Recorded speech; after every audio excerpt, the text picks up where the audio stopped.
Organizers from several local food banks are speaking out at Queen's Park today, reporting a sharp rise in demand across the province and a deep need for more social supports. Faiza Amin is speaking with the group behind that report. Faiza, what are you learning today?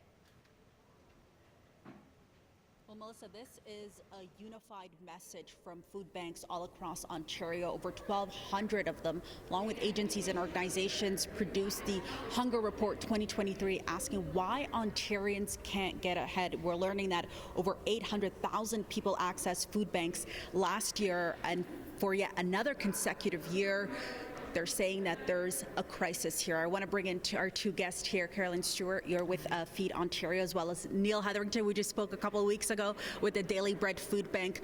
Let's talk about how we got here first. Yeah, I think it's really important to remember this isn't something that just happened this past year. You know, this has been a compounding perfect storm over the last 30, 40 years of dismantling of social systems. But then you put on top of that precarious employment, you put unaffordable housing, the pandemic, and then this affordability crisis we've seen with inflation over the last year. And it's just created a perfect storm that's made life increasingly out of reach for so many Ontarians. And what's concerning for us is when we've hit 800,000 people who have visited almost 6 million times, when does this number stop growing? You know, a 40% increase in a single year. Food banks just can't keep up with this sort of demand, and we need to start turning the tide on food insecurity.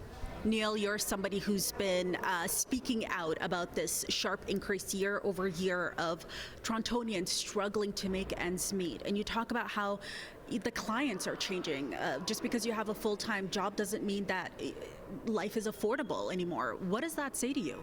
Well, there's a whole host of things in there. So first of all, it took us 38 years to get to 1 million client visits in a year. 2 years to get to 2 million client visits in a year, and this past year, 1 year to get to 3 million client visits. And you're right, the faces of each of those numbers are individuals who are struggling to get by despite doing everything right. 59% of individuals who are making use of food banks have a post-secondary degree.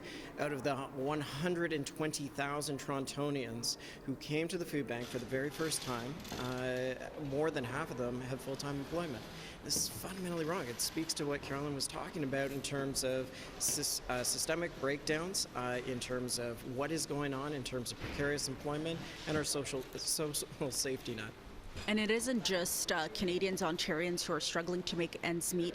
You're speaking about food banks on the brink of collapse here. What are the consequences of that, and what does that mean for people who depend on these services? Yeah, I think what we forget is that food banks rely on charitable organizations, which we don't receive any government funding, nor do we want it. But many people who were once donating to food bank are now, in fact, relying on them.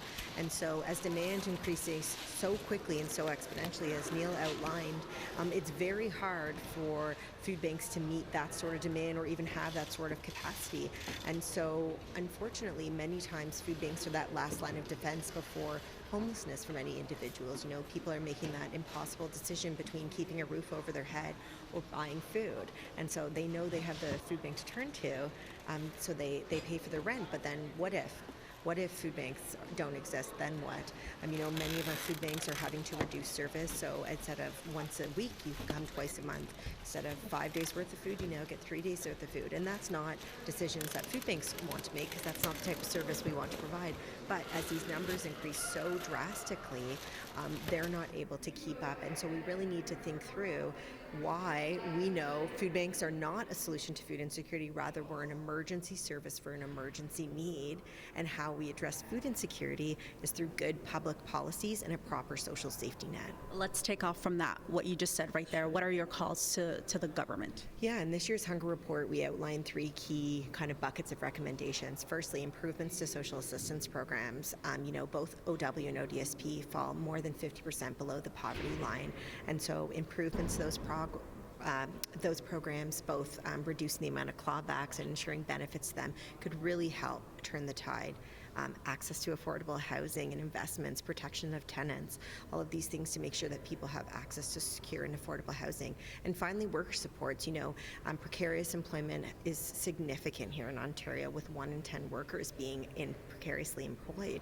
So making sure people have proper benefits, like something as simple as a paid sick day, or even also making sure that we see the improvements to federal programs like WSIB and EI can make drastic changes here at the province, taking the weight off provincial programs. So we think there's very tangible solutions in sight.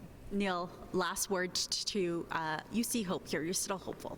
Well, first of all, we are in an absolute crisis, but let's not have crisis paralyze us. And so we are hopeful in the Canada Disability Benefit. There is the opportunity for the federal government to say, how can we lift somebody who is on disability into a situation of hope?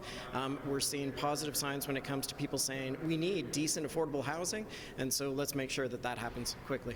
Okay, Neil, Carolyn, thank you so much for taking the time to speak with us. Something interesting, Melissa, I do have to note, being in this industry and speaking with food banks in the last 10 years or so, is you're seeing their roles transforming. Around this time of year, you would expect them to be talking about people coming in, making donations during the holiday time, but food banks are finding themselves in a situation where they're having to advocate for policy changes. And so they're going to be taking this report here, and they say that they're going to make sure that it's in the hands of every politician here in Ontario. And as I see Mike Schreiner passing us by here, he was in that press conference this morning, and so they're hoping to have these conversations with leaders all across the province. Faiza, you're right to point out that noticeable shift in messaging, and I think those numbers coming out today, unfortunately, not a shock to many in our province. Thanks for bringing us more about the growing needs in our province. Thanks for that, Faiza.